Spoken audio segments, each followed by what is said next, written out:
And then it was 2 o'clock and the club was closing, so we went to an after-hour club where there was lots of Special K and rope and all. And I don't remember anything after that. No.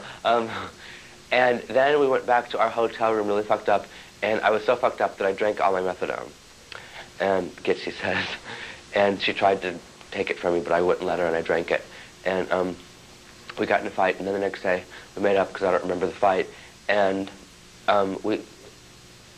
I guess we put the kid on a bus back home, and because we didn't take him to Denver. And then we drove on. Oh no, we didn't. I went to my friend. Okay, we didn't want to stay in the hotel anymore because we didn't have any more money, and we had to wire Brooke. This was like I forgot. Along the way, every few hundred miles, we'd have to wire Brooke call Brooke and have her wire money. And so I was getting sick, so she she FedExed us some money and other things to keep me from getting sick, and medicine. And when that ran, we went to my friend Ali's house to spend the night there, waiting for the stuff to get there. And then Ali was a junkie from New York, so I figured she'd know where to get heroin. So she drove us to this really terrible spot, downtown Chicago, not in downtown, it was like the south side of Chicago, where we got mugged, and they stole all my money. And I just went up to him with $100. I said, "Here's $100. Give me $100 for the heroin." And they said, "Yeah, sure," and ran away. That was how we got mugged. We didn't get hurt. So I had to have Brooke wire us more money, and went back down to the same spot, and finally got 10 bags of heroin, which was really lousy. I want to let you know. And the south side of Chicago. Then we left for Denver with about 3 bags of heroin left, and made it to Idaho, where I got really sick again. And luckily, Gitsy's aunt lived there. We'd run out of gas in the middle of Idaho, in the middle of the desert, and we had to keep going to gas stations and pretending that we didn't know that they didn't accept checks. We would fill up $5 or $10 worth of gas, and then she'd go in there like an idiot and pretend that she didn't know, and she'd write them a check, and she'd say, "Oh, you don't accept checks?" And then we didn't have any cash, so they'd have to let us go. So we did that a few times. And then we made it to her aunt's house, and she had to carry me in, and her aunt was didn't know we were coming, and I was white, and she wanted to call the hospital, and Gitsy said, "No, it's all right, just he's tired." So I slept, and the next day a package came, Federal Express, and I was fine.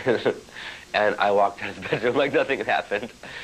Got to Denver, and we were in the hotel room, and this I will never forgive Gitsy for. She called Keoki, and Keoki came over, and you know, Keoki, I was really sick, and he was, you know, that makes him mad, I guess. And he was screaming and yelling, you know, something about it being his brother's graduation, and all his family was there, and he didn't want them to see me like that. And so they went off to get something to eat, and while they were out getting into the car, Gitsy held up a bag of heroin and went like that to me and got in the car and drove away. And I was furious with her. Well, she got hers in the end because at the store that she was at, she tried to steal some hair bleach, and they arrested her, and they caught her with the heroin. And she called me from jail. And I didn't believe her. I thought she was joking because she said they arrested me, they took your heroin, and that, you know, that was too much. I couldn't believe that. But I had to call Keoki, who was already mad, and his brother had to go pick up Gitsy from jail. They didn't know what the heroin was, but they wouldn't give it back. That scared me that they didn't know what heroin was, because I didn't think we'd find a methadone clinic. But when they came back, Gitsy brought some K, she had some cane rope on the truck, and she brought some back and gave it to me. And then somehow I got out of the hotel and into Keoki's house, and the next day I went to the methadone clinic, and I was fine since then. Gitsy and I did the, you know, methadone sleep kind of thing, which is all it makes you want to do. You just get high and sleep, and then wake up and get high and sleep. But it gives you this sort of contentness that you don't really require anything else. You're sort of, I read in the book that it sort of makes you like a plant. You're just sort of content to just stay there and exist and eat if you need to, and sleep, and you don't really move, and you don't really respond to any outside stimulus. And then when you stop it, it's the transition from plant to back to animal that is the torture. You know, so you just want to always remain in one spot, comfortable like a plant.